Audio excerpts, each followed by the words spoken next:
yesterday, talking about the game, said inconsistency was something you're trying to avoid. Did you sense that there was a problem coming and this might be an issue for you? Yeah, look, it was really disappointing tonight. It was really just our application. You know, any time you get outworked on your home court by the opposition is very disappointing. You know, that's not the Wildcats brand that we've built up over the last 5-6 years. It's disappointing to cough that performance up. How do you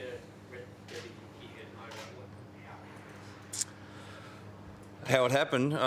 Full credit to Cairns. Cairns played, great basketball out there. They really got after it defensively, crashed the glass, get out and run. They were really engaged with each other and making the extra pass. That's all the stuff that we pride ourselves on. And I thought they were at a different level than what we played tonight. It's the largest ever loss covered. Is it? Right. Is this not coming together in terms of gelling with the group at the moment? Is that a problem early in the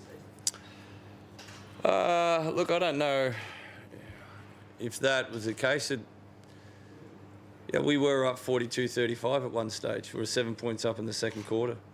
From there, they had a run into the half time, and so it was. I think it's more application for us that we certainly went individually and didn't stick together tight as a unit. The defense has been our backbone, and they'll score at will, and that's.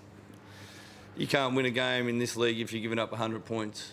And our defence hasn't been up to scratch even the first 3 games. Teams are coming in here, shooting a high percentage and feeling comfortable here. And when they get their tails up, like Oliver did, got his tail up and he's dropping it and feeds through the rest of the team. And when we needed stops, we couldn't get them. Are you sensing the self-preservation mode from you guys out there? No, not really. I don't question anyone's character on the team or their willingness to do whatever it takes to win, but in the first half, we'll give them 2 and 3 looks every time down the offensive end for them, and then they start getting their eye in. In the second half, I'm not sure what they shot, but their ball movement in the second half in comparison to ours was more one pass and a shot that was actually a decent shot by our shooters who were capable of knocking it down, but for whatever reason they weren't dropping at our end, but then they were going down the other end, moving the ball well, getting it to an open guy, and credit to them, they shot the ball really well, but it was their willingness to cut hard, move the ball, screen hard and play for each other. So they were great. They taught us a lesson that if you play with intensity and you play with discipline, good things can happen. And the league's too good, 1 through 9. All teams have skill on their roster, and if you can play to that skill, then you can get some wins. And I thought Cairns did a great job of that tonight. Coach, you talked earlier about Dario getting used to playing Australian basketball. Only 13 minutes against Vegas of early foul trouble. How long did it take? How long did you expect him to take before he settles in? Well, I thought he was our best player today. He picked up that third foul in the quarter, and then got out to 16 points, 14 points at the end of the third. So I made a move to play Bryce at the point and put some shooters with him, with 4 shooters out there with him. And I could have went back to Dario, so that's probably my fault. But I thought he was, working hard on the glass, doing everything that we asked of him, and he was probably our best player out there. So I thought he played great. He's clearly frustrated.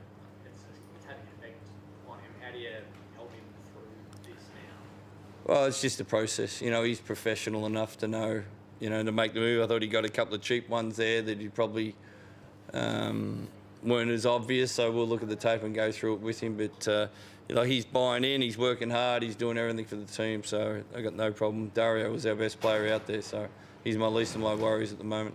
Trev, how do you address the offensive issues tonight with not really having big targets to be able to present some pressure inside in the paint, scoring-wise, relying on the perimeter tonight? What do you do next week to address those issues? Well, the ball's got to go to the post first. We didn't pass the ball in there. And we were too. Damian, I think, hit it on the head. He was passed it once, and then we were playing some one-on-one stuff, and that's not how we play. We swing the ball from side to side, and we got some open looks. They didn't drop. There was a couple were really good shots, but we didn't stop down the other end. That's more concern for me at the moment. And Cairns, you feel after the first quarter the ability to get out in transition, score 20 points in the paint, their first 24. Do you think that gave them the confidence for the rest of the game? Yeah, and that was a key focus, what we talked about. But no use talking about stuff. You got to get out in the court and actually do it. So, you know, it's disappointing from last week that we were so good with the scout and following through. And this week, you know, we're probably getting too many taps in the arse and saying well done. And I think we're good enough, and we've got to implement what we're doing. The inability to be able to defend the 3-point line tonight, what do you put that down to? Cameron Oliver, what do you get? 4 or 5, yeah. So that's, yeah, we've done a poor job of that at the start of the season. Yep. What are you saying as skipper here in terms of getting him focused? Because that's been the words you mentioned, like focus and like reputation a couple of times now. So what do you have to say in the next 24 hours? I don't have to say a whole lot. We've recruited good guys who are here to win. So it's on each of us now to go home. I don't think guys are going to sleep very well. They're going to replay pretty much every possession over in the head, what they could have done better, how they could have helped the team.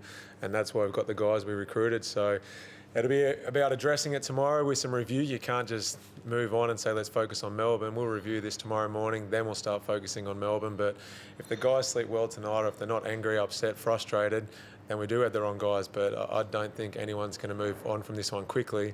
And hopefully we can take that frustration out on Melbourne in a disciplined, but more importantly, in a Wildcat style of play, which is with high intensity, playing unselfish, playing for each other. And I'll back the guys to be able to do that and respond accordingly. But yeah, it's going to be a restless night's sleep tonight, because regardless of how I word it, at the end of the day, we lost by 23 at home, and that doesn't sit well with anyone. Coach Melbourne, just a little bit forward on to Melbourne on Sunday. They're going to be personnel-wise even different. What do you expect from the opposed to round 1? Yeah, look, that's look. I don't know who's playing. I haven't had time to look at Melbourne at all, so that's something we'll do on the flight over and tomorrow night. And I'm also worried about ourselves first. Would you be straight back on the court, or playing on Saturday after your performance last night? Do you prefer that? Get them straight back. I'm sure the guys do, then get it out of the memory very quickly and move on. So it'll be a good challenge for us, and we'll find a bit of character of the team and what we're made of. Trevor, Jesse's role. I thought he was good. The Melbourne game came out and changed the game, and he gave a bit of a punch. 3 minutes, 5 points first half. What do we expect to see from him this year? Is he playing a different role this year than he has in the last few? No, still coming off the bench. You know, that was.